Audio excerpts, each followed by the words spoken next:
నమస్కారం G news కి స్వాగతం. ముందుగా హెడ్లైన్స్ చూద్దాం. విద్యుత్ రంగంపై శ్వేతపత్రం విడుదల చేసిన చంద్రబాబు ప్రభుత్వంలోని అన్ని శాఖల్లో భయంకరమైన పరిస్థితులున్నాయని వెల్లడి. శ్వేతపత్రాల ద్వారా ప్రజలకు వాస్తవాలు తెలియజేస్తున్నామని స్పష్టీకరణ.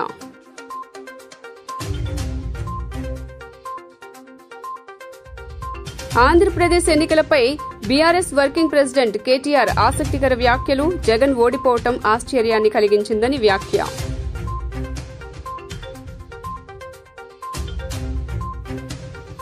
ఇంద్రకీలాద్రి అమ్మవారిని దర్శించుకున్న తెలంగాణ మంత్రులు. ఆలయ మర్యాదలతో స్వాగతం పలికిన అధికారులు.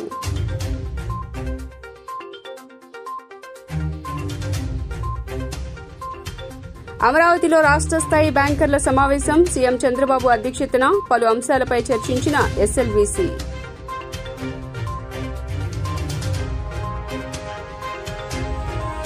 గత ప్రభుత్వం బీసీల అభ్యున్నతిని విస్మరించిందని మండిపడ్డ బీసీ సంక్షేమ శాఖ మంత్రి సవిత. కార్పొరేషన్ల వల్ల బీసీలకు ఒరిగిందేమీ లేదని స్పష్టం. ఇక డీటెయిల్స్ చూస్తే నూతన ప్రభుత్వం ఏర్పడిన నేపథ్యంలో వేర్వేరు అంశాలపై శ్వేతపత్రాలు విడుదల చేస్తున్న కూటమి ప్రభుత్వం తాజాగా విద్యుత్ అంశంపై శ్వేతపత్రం విడుదల చేసింది. ముఖ్యమంత్రి చంద్రబాబు నాయుడు ఇవాళ విద్యుత్పై శ్వేతపత్రాన్ని విడుదల చేశారు. విద్యుత్ సంస్థలకు 1,29,000 కోట్లు బకాయిలు ఉన్నాయని చంద్రబాబు వెల్లడించారు. సచివాలయంలో మీడియాతో మాట్లాడుతూ చంద్రబాబు నాయుడు ఇప్పటికే రాజధాని అమరావతి, పోలవరం ప్రాజెక్టుపై శ్వేతపత్రాలు విడుదల చేయడం జరిగిందన్నారు. ఇంకా గత 5 నెలల్లో విద్యుత్ రంగం ఎదుర్కొంటున్నటువంటి అంశాలపై శ్వేతపత్రం విడుదల చేస్తున్నట్లు ప్రకటించారు. అహంకారం ఉన్న వ్యక్తి అధికారంలో ఉంటే ఏమవుతుందనేది ఈ లెక్కలను చూస్తే అర్థమవుతోందని ఈ సందర్భంగా ఆయన అన్నారు. రాగద్వేషాలకు అతీతంగా ప్రజలు ఆలోచించాలని అన్నారు. 2004లో తన పవర్ పోయింది, కానీ పవర్ సెక్టార్లో తీసుకువచ్చిన సంస్కరణలు శాశ్వతంగా ఉన్నాయని ఆయన పేర్కొన్నారు. ఈ సంస్కరణల కారణంగా విద్యుత్ రంగం రాష్ట్రంలో, దేశంలో నిలబడిందని అన్నారు. రాష్ట్రంలో అన్ని శాఖల్లో తవ్వితే ఎంత లోతు ఉందో అర్థం కావడం లేదని ఈ సందర్భంగా చంద్రబాబు పేర్కొన్నారు. సంక్షేమం, అభివృద్ధి 2 సమపాళ్లలో ఉండాలని, శ్వేతపత్రం అంటే తమకు సంబంధం లేదని అనుకోవద్దని, వాస్తవ పరిస్థితి ప్రజలకు చెప్పడం తన బాధ్యత అని సీఎం అన్నారు. అందరి ఆలోచనలు తీసుకుని ముందుకు వెళ్తామని వ్యాఖ్యానించారు. అసమర్థ నిర్ణయాల కారణంగా ప్రజలపై భారం పడిందని, సోలార్ విద్యుత్ వాడుకోకుండా 9,000 కోట్లు చెల్లించారని వెల్లడించారు.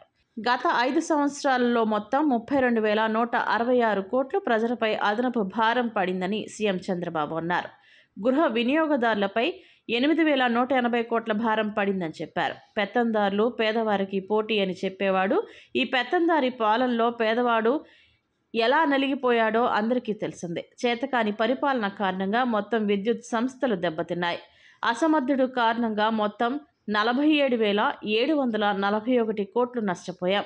తిక్కలోడు తిర్నాల వెళ్తే ఎక్కను దిగను సరిపోయిందట. జగన్ పాలన కూడా అలానే ఉంది. పోలవరం పవర్ ప్రాజెక్టు జాప్యం కారణంగా 4,700 కోట్లు నష్టం వచ్చింది. అహంకారం ఉంటే ఇలానే జరుగుతుంది. రాష్ట్రం ఎలా నష్టపోతుంది అనేది తెలిసిపోతుంది అని చంద్రబాబు అన్నారు. ఒకసారి చూస్తే మొత్తం 1,29,503 కోట్ల రూపాయలు. ఇంకొక పక్క 25 ఏళ్ళు అయితే 62,000 కోట్లు. ఇంకొక పక్క ఇన్వెస్టర్స్ కాన్ఫిడెన్స్ మొత్తం పోయింది. ఇప్పుడు ఏం చేయాలి? మొత్తం లేనిపోని అగ్రిమెంట్లు చేసి కూర్చున్నారు. ఇవన్నీ ఇప్పుడు మళ్ళీ ఎట్లా హ్యాండిల్ చేయాల్సిన అవసరం ఉంది. ఇప్పటి నుంచి సీరియస్గా ఆలోచిస్తున్నాం. పవర్ కట్స్ లేకుండా క్వాలిటీ పవర్ ఎట్టివ్వాలి, రిలయబుల్ ఎట్టివ్వాలి, అఫోర్డబుల్ రేట్స్ ఎట్ రావాలి. అదే సమయంలో ఎనర్జీ సెక్టర్ కూడా ర్యాపిడ్గా ట్రాన్స్ఫార్మ్ అవుతూ ఉంది. చాలా మార్పులు చేర్పులు వస్తున్నాయి, ఊహించిన పరిణామాలు వస్తున్నాయి. ఇవన్నీ కూడా అధ్యయనం చేసుకొని ఏదైతే ఒకప్పుడు 1.0 నేనే పవర్ సెక్టర్ రిఫార్మ్ తీసుకొచ్చాం, సెకండ్ పవర్ సెక్టర్ రిఫార్మ్స్ 2.0 తీసుకొచ్చాం, ఇప్పుడు 3.0 పవర్ సెక్టర్ రిఫార్మ్స్ ఎట్లా ట్రాన్స్ఫార్మ్ చేయాలనో, ఈ సెక్టర్ని ఎట్లా రివైవ్ చేయాలి, రీస్ట్రక్చర్ చేయాలి, రీబిల్డ్ చేయాలి. ఈ 3 కూడా చేయాల్సిన అవసరం ఉంది. దానికోసం ఆలోచిస్తున్నాం. ఇది బిగ్గెస్ట్ ఎక్సర్సైజ్. నేను అందుకే చాలాసార్లు మీకు చెప్పాను, నా లైఫ్లో ఇలాంటి వ్యవస్థలు విధ్వంసమైన సందర్భం ఎప్పుడూ చూడలేదు. 4వ సారి నేను ముఖ్యమంత్రి. 4వ సారి ముఖ్యమంత్రి అయిన తర్వాత ఈ సెక్టరే ఒక ఎగ్జాంపుల్. 2014లో 22.5 మిలియన్ యూనిట్లు కరెంటు కొరత ఉంది. దానికోసం ఆలోచిస్తున్నాం. ఇది బిగ్గెస్ట్ ఎక్సర్సైజ్. నేను అందుకే చాలాసార్లు మీకు చెప్పాను, నా లైఫ్లో ఇలాంటి 22.5 మిలియన్. ఆంధ్రప్రదేశ్ అసెంబ్లీ ఎన్నికల్లో YCP ఓటమిపై BRS working president KTR ఆసక్తికర వ్యాఖ్యలు చేశారు. మంగళవారం ఢిల్లీలో నిర్వహించిన మీడియా చిట్చాట్లో బీఆర్ఎస్ వర్కింగ్ ప్రెసిడెంట్ ఈ వ్యాఖ్యలు చేశారు. ఎన్డీఏ కూటమితో కాకుండా పవన్ కళ్యాణ్ విడిగా పోటీ చేసి ఉంటే ఫలితాలు మరో విధంగా ఉండేవన్నారు. వైఎస్ జగన్ను ఓడించేందుకు వైఎస్ షర్మిలను వస్తువులా వాడుకున్నారన్నారు. అంతకుమించి షర్మిల ఏమీ లేదని చెప్పారు. ప్రతిరోజు జనంలోకి వెళ్లే ధర్మవరం ఎమ్మెల్యే కేతిరెడ్డి ఓడిపోవడం కూడా ఆశ్చర్యమేనన్నారు. మాకు అహంకారం ఉందని కృత్రిమంగా సృష్టించారని ఆవేదన వ్యక్తం చేశారు. అహంకారం, ఆత్మవిశ్వాసం తేడా తెలియక అభివృద్ధిలో మాతో పోటీ పడలేని వారే అహంకారం అని ప్రచారం చేశారన్నారు. ప్రజలతో మాకు గ్యాప్ వచ్చిన మాట వాస్తవమన్న కేటీఆర్ తమ వైఖరి మార్చుకోవాల్సి ఉందన్నారు. హైదరాబాద్లో అన్ని సీట్లు గెలిచాం, అభివృద్ధిని మేము జనానికి చెప్పుకోలేకపోయామన్నారు. తెలంగాణ పేరు మార్చడం వల్ల ఓడిపోయామనడానికి ఆధారం లేదన్నారు. రుణమాఫీ ఎక్కడో పోయింది, రైతు భరోసాకి అతి లేదు గతి లేదు. అందుకే ఇవాళ కాంగ్రెస్ పార్టీ చేస్తున్న దివాలాకోరు రాజకీయం ఏదైతే ఉందో పార్టీ ఫిరాయింపుల విషయంలో దాన్ని జాతీయ స్థాయిలో ఎండగట్టడానికే ఢిల్లీకి వచ్చాం. వచ్చిన తర్వాత గత 3-4 రోజులుగా ఇక్కడ న్యాయ నిపుణులతో, రాజ్యాంగ నిపుణులతో మా పార్టీ ఎంపీలు, గౌరవనీయులు మాజీ మంత్రి హరీష్ రావు గారు, నేను అందరం కూడా 5-6 కూర్చుని వారితో చర్చించినాం. చర్చించిన తదుపరి మీకు కొన్ని విషయాలు కూడా నేను చెప్పాలి. వాళ్ళ ఎంత నిస్సిగ్గుగా, ఎంత నిర్లజ్జగా కాంగ్రెస్ ముందుకు పోతుందంటే, ఇక స్వయంగా ముఖ్యమంత్రి Revanth Reddy Telangana CM gets AICC nod to induct more BRS MLAs అంటే ఇక్కడికి వచ్చి వాళ్ళ అధిష్టానం అనుమతి తీసుకొని మరిన్ని ఫిరాయింపుల్ని ప్రోత్సహించడానికి రేవంత్ రెడ్డి గారు ముందుకు పోతున్నారు. అందుకే ఢిల్లీ ఎందుకు వచ్చాము అంటే, పాత్రధారి హైదరాబాద్లో ఉన్నారు కానీ సూత్రధారులు ఇక్కడ ఉన్నారు, ఢిల్లీలో ఉన్నారు. అందుకే ఢిల్లీకి వచ్చినాం. విచిత్రం ఏమంటే, ఇదే కాంగ్రెస్ పార్టీ ఒకసారి కాదు, హిమాచల్ ప్రదేశ్లో వాళ్ళ 6 ఎమ్మెల్యేలు పార్టీ మారి బీజేపీకి రాజ్యసభ ఎన్నికల్లో ఓటేస్తే వారి మీద వేటేయండి అని సుప్రీంకోర్టును ఆశ్రయించింది ఇదే కాంగ్రెస్ పార్టీ. వారిని అనర్హులుగా ప్రకటించండి అని వెల్లుబెడుతున్నది ఇదే కాంగ్రెస్ పార్టీ.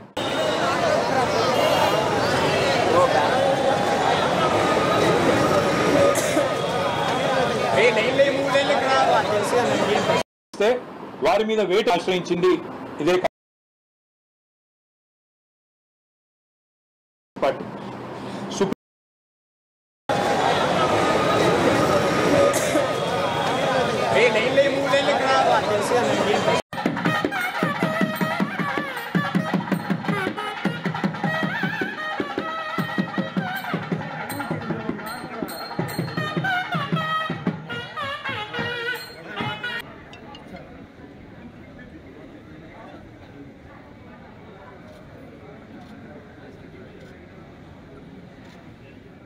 గత 5 ఏళ్లుగా అధికారంలో ఉన్న జగన్ ప్రభుత్వం బీసీల అభ్యున్నతిని విస్మరించిందని, బీసీల పార్టీ అని చెప్పుకుంటూ జగన్ ఓట్లు వేయించుకుని వారిని మోసం చేశాడని రాష్ట్ర బీసీ సంక్షేమ శాఖ, చేనేత, జౌళి శాఖ మంత్రి ఎస్ సవిత స్పష్టం చేశారు. వైసీపీ ప్రభుత్వం 56 బీసీ కార్పొరేషన్లను ఏర్పాటు చేసినా బీసీలకు ఒరిగేదేమీ లేదని వ్యాఖ్యానించారు. ఎన్డీఏ కూటమి పాలనలో చంద్రబాబు నాయుడు నేతృత్వంలో బీసీలను అన్ని రంగాల్లో అభివృద్ధి చేస్తామని ప్రకటించారు. గొల్లపూడిలోని బీసీ సంక్షేమ భవన్ను రాష్ట్ర బీసీ సంక్షేమ శాఖ మంత్రి ఎస్ సవిత సందర్శించారు. బీసీ సంక్షేమ భవన్లో ఉన్న వివిధ బీసీ కార్పొరేషన్ల విభాగాలను ఆమె పరిశీలించారు. ఈ సందర్భంగా మంత్రి సవిత మాట్లాడుతూ 2014 నుండి 2019లో చంద్రబాబు ప్రభుత్వంలో బీసీలకు పెద్దపీట వేశామని, తర్వాత అధికారంలోకి వచ్చిన వైఎస్ఆర్సీపీ ప్రభుత్వం బీసీల అభ్యున్నతిని విస్మరించిందని అన్నారు. మాజీ ముఖ్యమంత్రి జగన్ బీసీల ద్రోహి అని, బీసీలు పార్టీ అని జగన్ ఓట్లు వేయించుకొని మోసం చేశాడని తెలిపారు. బీసీలలో ఉన్న 56 కులాలకు కార్పొరేషన్లకు ఏర్పాట్లు చేసి వాటికి నిధులు కేటాయించకుండా కార్పొరేషన్లను నిర్వీర్యం చేశారని తెలిపారు. కార్పొరేషన్ల వల్ల బీసీలకు జరిగిందేమీ లేదని స్పష్టం చేశారు. బీసీల అభివృద్ధికి తెలుగుదేశం పార్టీ, ఎన్డీఏ కూటమి కట్టుబడి ఉందని, కార్పొరేషన్లను అభివృద్ధి చేస్తామని, నిధులు కేటాయిస్తామని తెలిపారు. 56 కార్పొరేషన్లే కాకుండా బీసీలోనే ఉన్న ఇతర కులాలకు సైతం కార్పొరేషన్లను ఏర్పాటు చేసే విషయమై ముఖ్యమంత్రి చంద్రబాబు సమాలోచనలు చేస్తున్నారని తెలిపారు. జనాభా ప్రాతిపదికన కార్పొరేషన్లకు నిధులు కేటాయిస్తామని తెలిపారు. బీసీలను అన్ని రంగాల్లో అభివృద్ధి చేసేది చంద్రబాబు ప్రభుత్వమే అని స్పష్టం చేశారు. శాతం జనాభా కలిగిన నా బీసీ సోదరులందరికీ శిరస్సు వంచి ధన్యవాదాలు కూడా తెలియజేసుకుంటున్నాం. మరి గతంలో ఏవైతే 14-19 తెలుగుదేశం ప్రభుత్వంలో తెలుగుదేశం పార్టీ పుట్టినప్పటి నుంచి బీసీల పునాదుల నుంచి పార్టీ తెలుగుదేశం పార్టీ, అదేవిధంగా 14-19లో ఒక పక్క రెసిడెన్షియల్ స్కూల్స్ కావచ్చు, బీసీ రెసిడెన్షియల్ స్కూల్స్ కావచ్చు, బీసీ హాస్టల్స్ కావచ్చు, బీసీలను పెద్దపీట వేసింది తెలుగుదేశం ప్రభుత్వం. 19 నుంచి 24 వరకు ఏం జరిగిందో మన రాష్ట్ర వ్యాప్తంగా తెలుసు. 2019లో నా బీసీలు నా బడుగు బలహీన వర్గాలని చెప్పి ఓట్లేయించుకున్న వైసీపీ పార్టీ ఈరోజు బీసీలను అన్ని రంగాల్లోనూ అణగదొక్కింది ఎవరంటే మనం ప్రత్యక్షంగా చూస్తున్నాం. ఈరోజు ఇక్కడ బీసీ భవన్కి వచ్చాను. ఏం జరిగింది 5 సంవత్సరాల్లో అంటే కుర్చీలు లేవు, నిధులు లేవు, విధులు లేవు. చెప్పుకోవడానికి కార్పొరేషన్లు ఏర్పాటు చేశారే తప్ప దానివల్ల ఒక్క బీసీ కూడా ప్రయోజనం పొందింది లేదు, అన్ని విధాల వాళ్ళు అభివృద్ధి చెందింది లేదు. ఒక పక్క బీసీల పార్టీ అని చెప్పి ఓట్లు వేయించుకున్నారే తప్ప గతంలో ఎలాంటి అభివృద్ధి జరగలేదు. బీసీ భవన్కి రావడం జరిగింది. ఆల్రెడీ మేడం గారు ఛార్జ్ తీసుకున్నప్పటి నుంచి కూడా ఆఫీసర్లతో రివ్యూ చేయడమే కాకుండా మొదటి నుంచి కూడా మరి హాస్టల్స్ విజిట్స్ కానీ రెసిడెన్షియల్ స్కూల్స్ విజిట్స్ కానీ ఈ విధంగా అన్ని రకాల బీసీకి సంబంధించినటువంటి మరి సంస్థలన్నింటినీ మేడం గారు విజిట్ చేయడం కూడా జరిగింది. అంతేకాకుండా మేడం గారు లో ఉన్నటువంటి వినూత్నత ఏంటంటే ఇంకా మనం బీసీలకి ఏం చేయగలం, ఇప్పటివరకు చేసిన దాంట్లో మళ్ళీ ఇంకా వాళ్ళ అభివృద్ధి చెందడానికి మనం చేయగలిగినటువంటి విషయాలు ఏంటి అని కూలంకుషంగా ఒక మేధోమథనం అనేటి ఆల్రెడీ మేడం గారు తన యొక్క ఛార్జ్ తీసుకున్నప్పటి నుంచి స్టార్ట్ చేయడం జరిగింది. ఇంటరాక్షన్ అవుతున్నప్పటి నుంచి మనం చూస్తుంది ఈ బీసీ భవన్. మేడం గారు ఆల్మోస్ట్ ఆల్ తన యొక్క విజిట్స్ కంటిలో భాగంగా ఈరోజు బీసీ భవన్కి రావడం జరిగింది. ఇందులో ఈ నూతనంగా ఆల్మోస్ట్ ఆల్ పాతగా ఉండేటటువంటి దాన్ని టోటల్గా నవీకరించినటువంటి గారు తన యొక్క ఛార్జ్ తీసుకున్నప్పటి నుంచి స్టార్ట్ చేయడం జరిగింది. ఇంటరాక్షన్ అవుతున్నప్పటి నుంచి మనం చూస్తుంది ఈ బీసీ భవన్. మేడం గారు ఆల్మోస్ట్ ఆల్ తన యొక్క విజిట్స్ కంటిలో భాగంగా ఈరోజు బీసీ భవన్కి రావడం జరిగింది. ఇందులో ఈ నూతనంగా ఆల్మోస్ట్ ఆల్ పాతగా ఉండేటటువంటి దాన్ని టోటల్గా నవీకరించినటువంటి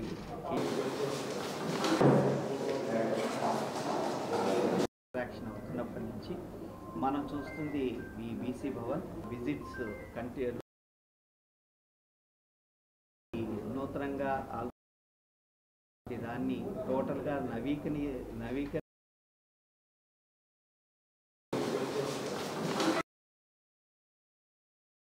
ఆయన మంగళవారం ఏపీ సర్కార్ చేస్తున్న మోసంపై మాట్లాడారు. చంద్రబాబు మరోసారి ప్రజలను మోసం చేశారు. స్టాక్ యార్డ్ల దగ్గర ప్రభుత్వమే రేట్లు వివరిస్తూ ఫ్లెక్సీలు పెట్టింది. దీన్ని ఉచిత ఇసుక అంటారా? రీచ్ల దగ్గర వసూలు చేసే డబ్బంతా ఎవరి దగ్గర ఉంచుతోంది? గతంలో 5,750 కోట్లు ప్రభుత్వానికి వచ్చింది. ఇప్పుడు ఆ డబ్బంతా టీడీపీ నేతల జేబుల్లోకి వెళ్తుంది. 2014 నుండి 2019 మధ్య చేసిన అక్రమాలే మళ్లీ ఇసుక పేరుతో చేస్తున్నారు. కూటమి ప్రభుత్వం ఇప్పుడు విక్రయించిన రేట్లకే వైఎస్ఆర్సీపీ ప్రభుత్వం కూడా విక్రయించింది. దాని ద్వారా ప్రభుత్వానికి ఆదాయం వచ్చింది. మరి ఇప్పుడు చంద్రబాబు ఉచితం అని చేస్తున్నదేమిటి? చంద్రబాబు ఎన్నికల హామీలు అధికారంలోకి వచ్చాక చేసే పనులకు ఎప్పుడూ పొంతన ఉండదు. ఇచ్చిన హామీలు తుంగలో తొక్కటం అనేది చంద్రబాబుకు సహజ నైజం. ప్రజలను నిలువున ముంచటంలో చంద్రబాబుకు తిరుగులేదు. వర్షాకాలంలో ఇసుక తెచ్చుకోలేమని వైఎస్ జగన్ ప్రభుత్వం గతంలో ముందుగానే నిల్వ చేసింది. ఆ నిల్వలన్నీ ఇప్పుడు ఏమయ్యాయి? 80 లక్షల టన్నుల ఇసుక స్టాక్ యార్డుల్లో ఉంది. ఇప్పుడు 35 లక్షల టన్నులు ఇసుకే ఉన్నట్టు రికార్డులో చూపించారు. అంటే మిగతా ఇసుక ఎవరి జేబుల్లోకి డబ్బుగా మారింది? దీనిపై చట్ట ప్రకారం విచారణ జరపాలి. 2014 నుండి 2016 మధ్య ఇసుక మీద ఏకంగా 4 జీవోలు ఇచ్చింది చంద్రబాబు ప్రభుత్వం. ఇసుక విధానం పేరుతో ప్రకృతి వనరుల దోపిడీ చేస్తున్నారని హైకోర్టు కూడా హెచ్చరించింది. గ్రీన్ ట్రిబ్యునల్ సైతం తప్పుపట్టింది. ఇది నిజమో కాదో చంద్రబాబు చెప్పాలి. జనానికి అవసరమైన ఇసుకని ఉచితం చేయాలి, ఎక్కడా డబ్బు వసూళ్లు చేయవద్దని కోరుతున్నామని డిమాండ్ చేశారు. ప్రధానమైన ఉచిత ఇసుక అనే అంశాన్ని అది ఒట్టిదే అని తేలిపోయింది. తూచి అవన్నీ ఏం లేవు, మీరు కట్టాల్సినవి అన్నీ కూడా రీచ్లో కట్టాలని మళ్ళీ ఒక కొత్త జీవోని మన ముందుకు తెచ్చారు. మేనిఫెస్టోలో పెట్టిన హామీలకు తూట్లు పొడటం ఇదేం కొత్త కాదు. టీడీపీ కూటమి ఆధ్వర్యంలోని ప్రభుత్వం ఆ ఎన్నికల మేనిఫెస్టోలో హామీలన్నింటినీ తూట్లు పొడుచుకుంటూ ముందుకెళ్తుంది.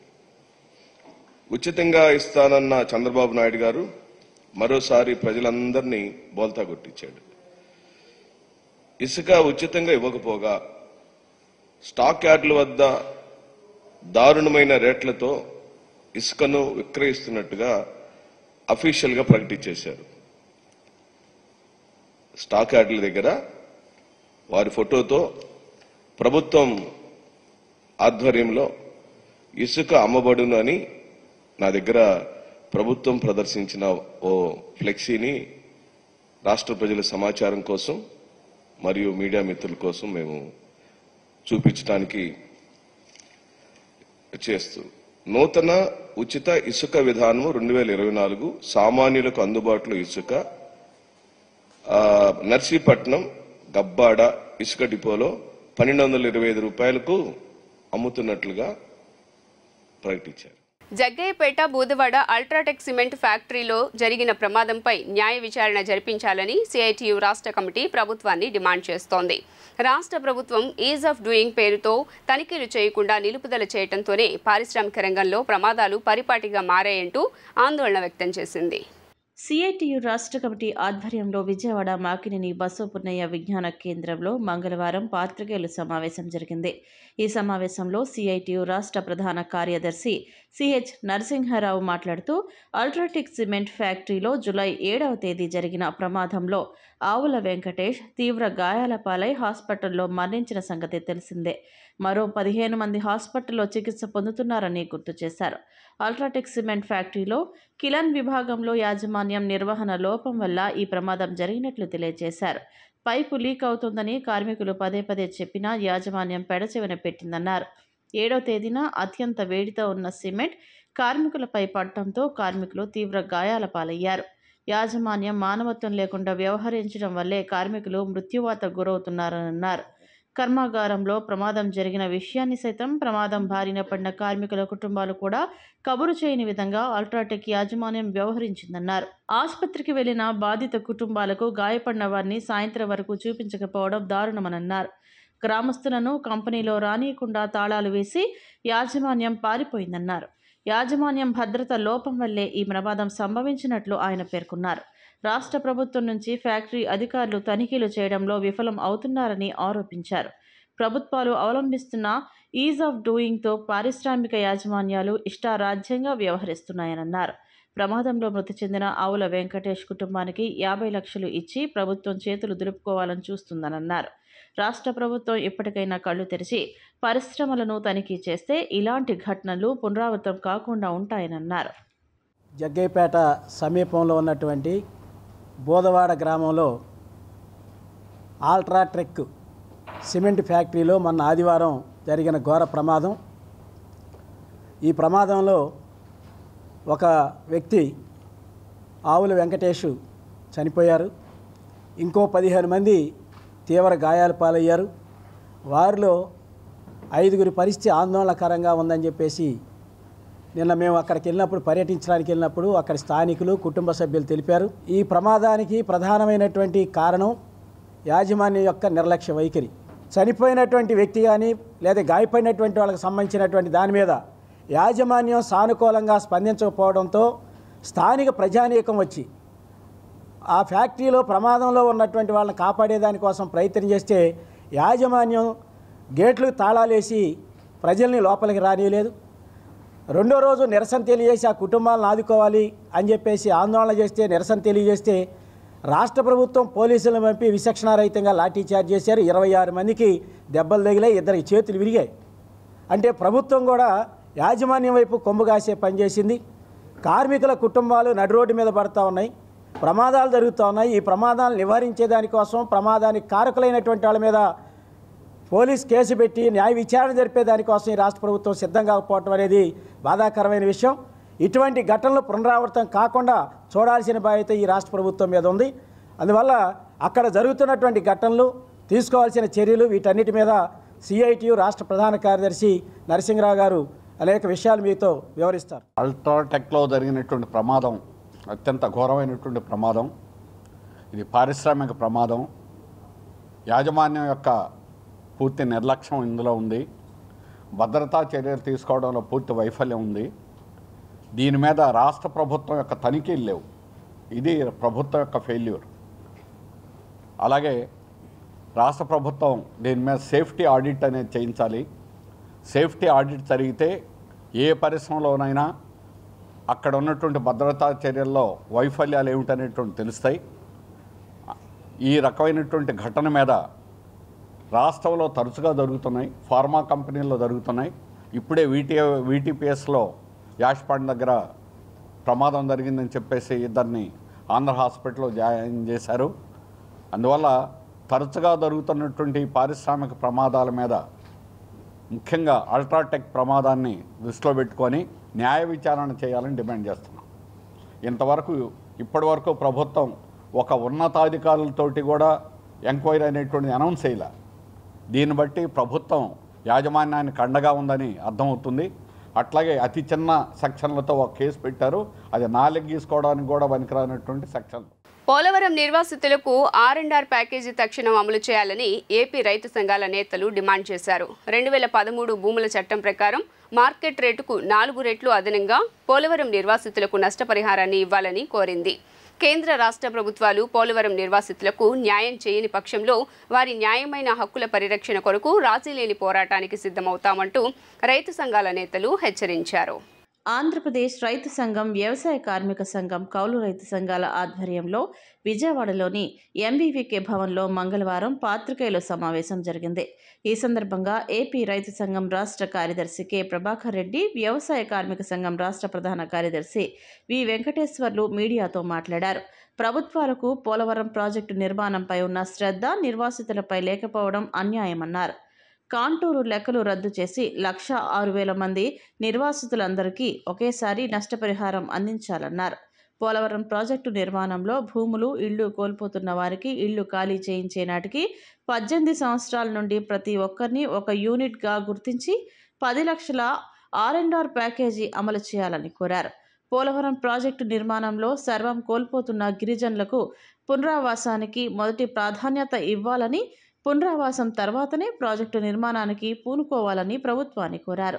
అలా జరగని పక్షంలో పోలవరం నిర్వాసితుల పక్షాన నిలిచి మరో ఉద్యమానికి సన్నద్ధమవుతామంటూ హెచ్చరించారు. కేంద్రంలో బీజేపీ గత 10 ఏళ్లుగా అధికారంలో ఉంది, మళ్ళీ 3వసారి అధికారంలోకి వచ్చింది.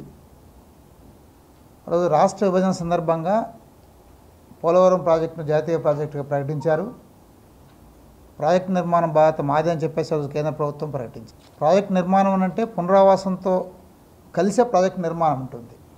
కానీ దురదృష్టం అంటే కేంద్రంలో ఉండే బీజేపీ ప్రభుత్వం కానీ, గడిచిన 2 ప్రభుత్వాలు కానీ రాష్ట్రంలో పునరావాసం పట్ల తీవ్ర నిర్లక్ష్యం ప్రదర్శిస్తున్నారు. ఇది క్షమించరాని నేరంగా మేము భావిస్తున్నాం.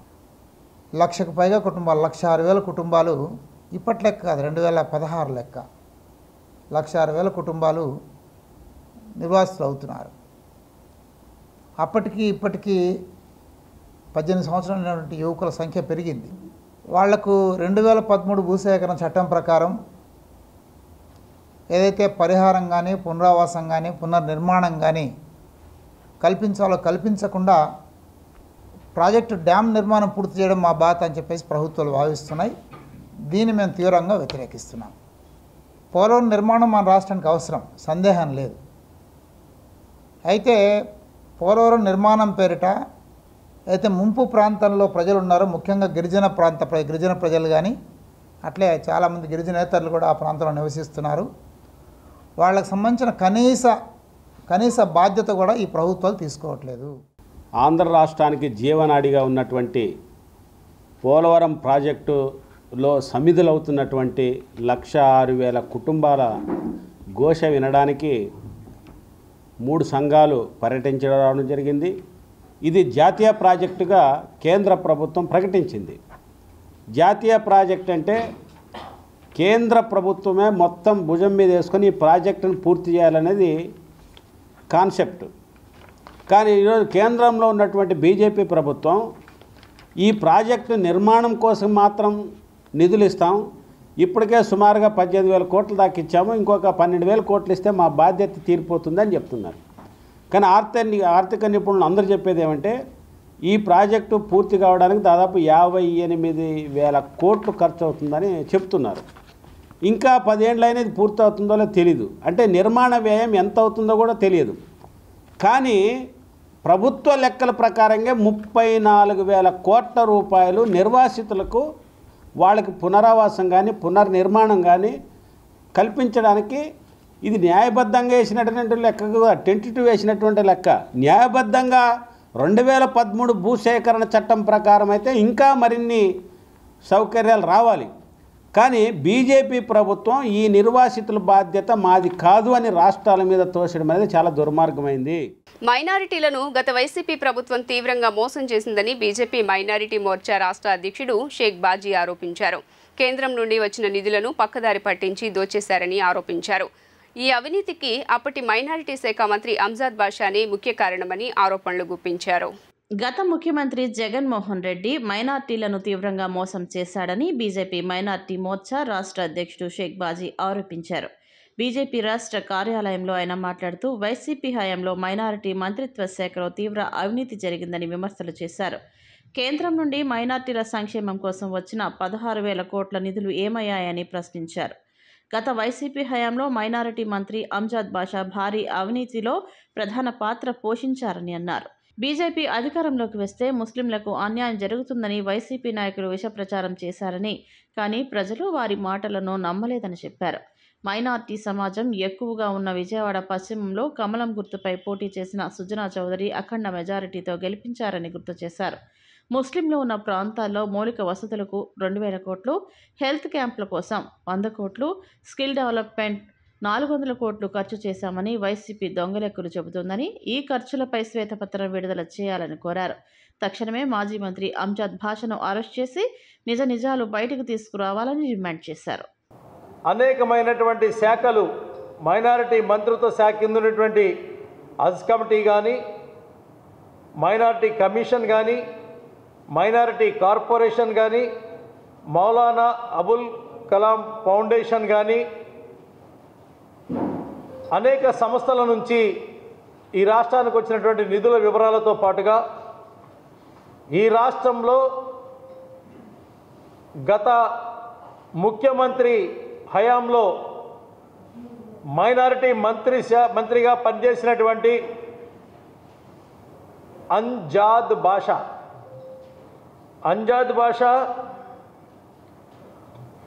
अब से बदलो तुम्हारा नाम जादू बाशा, फिर बाद में रहेगा జైల్ మే కామ్. ఎందుకంటున్నామంటే ఈ నిధుల గోల్మాల్లో ప్రధాన పాత్ర మైనారిటీ మంత్రిగా ఉన్నటువంటి మీరు, మీ అండగా జైలు అలవాటైనటువంటి ముఖ్యమంత్రి జగన్మోహన్ రెడ్డితో మీకున్న ధైర్యం ఏంటంటే ఆయన చెప్పకూడదు తింటే నేను చెప్పకూడదు తింటాను, ఆయన పప్పుగూడు తింటే నేను ఆయనతో పాటు పప్పుగూడు తింటాను, ఇద్దరు కడపోళ్ళు కాబట్టి. ఈ నమ్మకంతో ముంచినటువంటి మైనారిటీల యొక్క నిధులు ఏవైతున్నాయో ఈ లెక్కలకి సమాధానం చెప్పమని భారతీయ జనతా మైనారిటీ మోర్చా డిమాండ్ చేస్తూ ఉంది. దేశవ్యాప్తంగా 55 లక్షల మంది సభ్యులున్నటువంటి ఏకైక విద్యార్థి సంఘం ఏబీవీపీ అని ఆ సంఘ state joint secretary Yaganti Venkata Gopi అన్నారు. ఏబీవీపీ తీసుకుంటున్నటువంటి ఆర్టికల్ 370 రద్దు కోసం మొదటి రోజు నుంచి కూడా నిలబడి దాన్ని సాధించిందని, అలానే ఓటర్ యొక్క వయసు 21 నుంచి 18కి రావటం ఏబీవీపీ విజయమని పేర్కొన్నారు. అఖిల భారత విద్యార్థి పరిషత్ ఏబీవీపీ విజయవాడ శాఖ 76వ ఆవిర్భావ దినోత్సవం సందర్భంగా నగరంలోని పివి సిద్ధార్థ కళాశాల నుండి ఫుడ్ కోర్ట్ వరకు ర్యాలీ నిర్వహించారు. ఈ ర్యాలీలో అనేక మంది విద్యార్థులు పాల్గొన్నారు. ఈ సందర్భంగా స్టేట్ జాయింట్ సెక్రటరీ యాగంటి వెంకటగోపి మాట్లాడుతూ జ్ఞానం, శీలం, ఏకత అనే 3 ప్రత్యేకతలతో ప్రారంభమైన విద్యార్థి సంఘం జాతీయ భావమే శ్రేయస్సుగా విద్యార్థుల్లో నిత్యం దేశభక్తి భావం పెంచుతూ విద్యార్థులందరినీ దేశం వైపు నడిపిస్తూ గత 76 సంవత్సరాలుగా భారతదేశంలో అత్యున్నత విద్యార్థి సంఘంగా ఎదిగిందని చెప్పారు. నేడు ప్రపంచంలో అతిపెద్ద విద్యార్థి సంఘంగా ఏబీవీపీ అని చెప్పడానికి ఏబీవీపీ కార్యకర్తగా గర్వంగా ఉందని చెప్పుకొచ్చారు.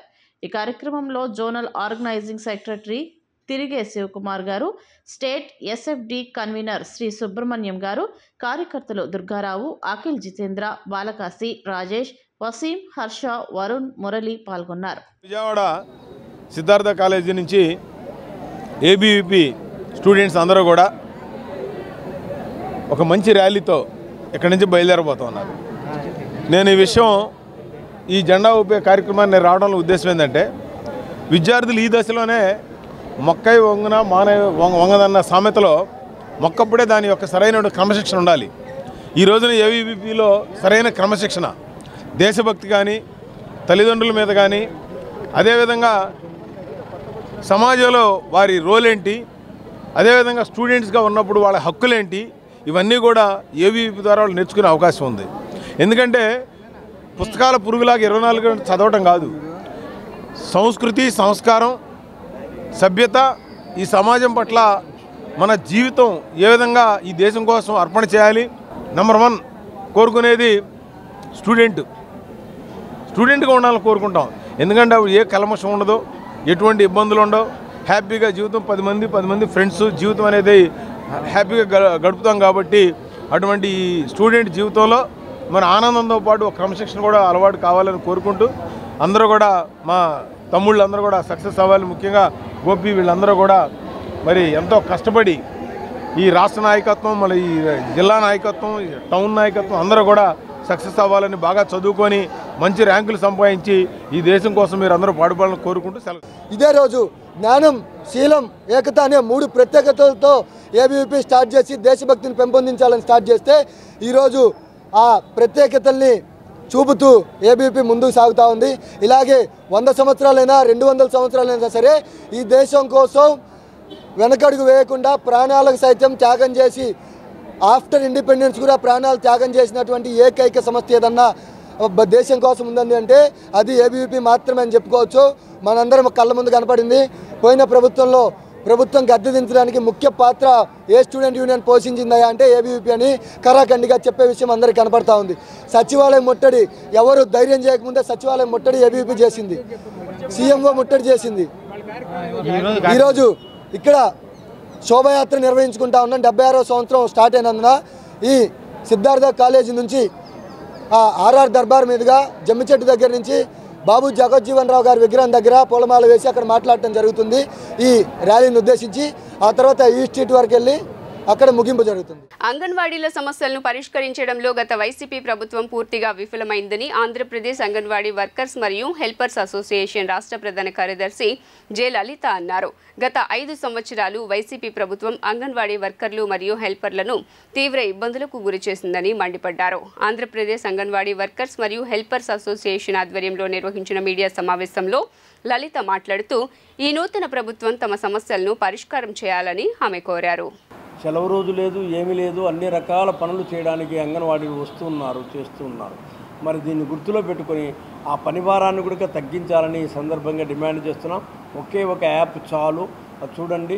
మేము ఇప్పటికే ఈ సమస్యలన్నీ లోకేష్ గారికి విన్నవించాము, చంద్రబాబు నాయుడు గారికి విన్నవించాము, ఈ శాఖ సంబంధించినటువంటి మంత్రి సంధ్యారాణి గారికి కూడా విన్నవించడం జరిగింది. మరి కొత్త ప్రభుత్వం కాబట్టి మేము కూడా వెంటనే ఆందోళనలోకి లేకుండా ముందుగా మీ దృష్టికి సమస్యలు తెచ్చాము. మీరు ఇంకా ఇంతవరకు ఆ సమస్యలు మేము మీకు చెప్పి 10 రోజులు అవుతానే కూడా మీరు దాని మీద ఏమాత్రం స్పందించిన దాఖలాలు లేవు. స్పందించిన దాఖలాలు ఉన్నాయి అనేటువంటిది తెలియాలి అంటే ఫస్ట్ మీరు మా సంఘాలను పిలిపించి మీ సమస్యలు ఏంటి, ఎప్పుడు మాట్లాడదాం, ఎట్లా పరిష్కారం చేస్తామనేటువంటి ఒక స్టెప్ ముందుకు వేయాలి. ఆ ప్రయత్నం చేయడంలా ఏవేవో జరుపుతున్నారు, వాళ్ళ వాళ్ళు తగలబెట్టుకునేటువంటి కార్యక్రమాలు ఏవో చేసుకుంటున్నారు తప్ప, ప్రతీకార చర్యలు తప్ప సమస్యల పరిష్కారం కోసం నిర్దిష్టమైనటువంటి కార్యాచరణ ఈ ప్రభుత్వం తీసుకోవడం లేదు. అందువల్ల మేము ఇప్పటికైనా చెప్తున్నాము, ఇప్పటికైనా మీరు అంగన్వాడీ సంఘాలను పిలిపించేసి మీ సమస్యలు ఏంటి, ఎట్లా ఉన్నాయి, మేము ఏం చేయగలుగుతామనేటువంటి విషయాన్ని చెప్పి పరిష్కారం చేయడానికి ప్రయత్నం చేయాలా. పెండింగ్ బిల్లులన్నీ విడుదల చేయాలా. 4 రకాల యాప్లు రద్దు చేసి ఒకే దాంతో చేయాలి. 13,650 రూపాయలు కనీస వేతనం అక్కడ ఇచ్చినటువంటి పద్ధతి ప్రకారంగానే ఇవ్వాలి. మా ఒరిజినల్ డిమాండ్ 26,000, కానీ 13,650 రూపాయలు తెలంగాణతో పాటున ఇవ్వాలని చెప్పేసి ఈ సందర్భంగా డిమాండ్. కేంద్రానికి సంబంధించిన స్కీము అన్ని రాష్ట్రాల్లోనూ అంగన్వాడీ వర్కర్లు, హెల్పర్లు, టీచర్లు పనిచేస్తున్నారు.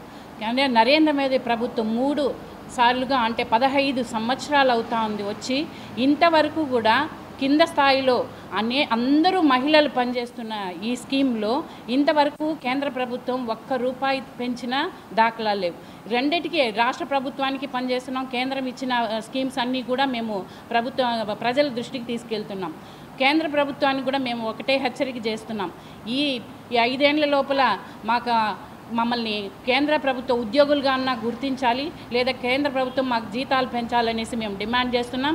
ఏదైతే కేంద్ర ప్రభుత్వ స్కీమ్లో మేము పనిచేస్తున్నామో, ఏ సౌకర్యాలు ఉన్నాయో, గ్రాడ్యుయేటీ కానీ అన్నీ కూడా రాష్ట్రం కాదు, ఈ రాష్ట్రమే కాదు, ప్రతి రాష్ట్రంలో అంగన్వాడీ వర్కర్లందరికీ కూడా వర్తింపజేయాలని కోరుకుంటున్నాం. వార్తలు ముగించే ముందు హెడ్లైన్స్ మరోసారి. విద్యుత్ రంగంపై శ్వేతపత్రం విడుదల చేసిన చంద్రబాబు, ప్రభుత్వంలోని అన్ని శాఖల్లో భయంకరమైన పరిస్థితులున్నాయని వెల్లడి, శ్వేతపత్రాల ద్వారా ప్రజలకు వాస్తవాలు తెలియజేస్తున్నామని స్పష్టీకరణ.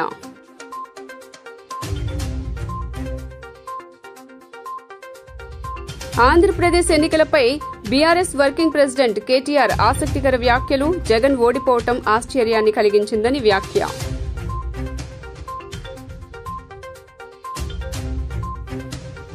ఇంద్రకీలాద్రి అమ్మవారిని దర్శించుకున్న తెలంగాణ మంత్రులు, ఆలయ మర్యాదలతో స్వాగతం పలికిన అధికారులు.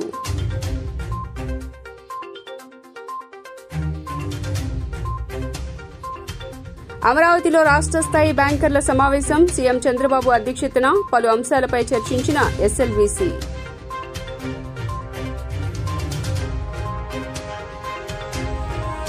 గత ప్రభుత్వం బీసీల అభ్యున్నతిని విస్మరించిందని మండిపడ్డ బీసీ సంక్షేమ శాఖ మంత్రి సవిత, కార్పొరేషన్ల వల్ల బీసీలకు ఒరిగిందేమీ లేదని స్పష్టం.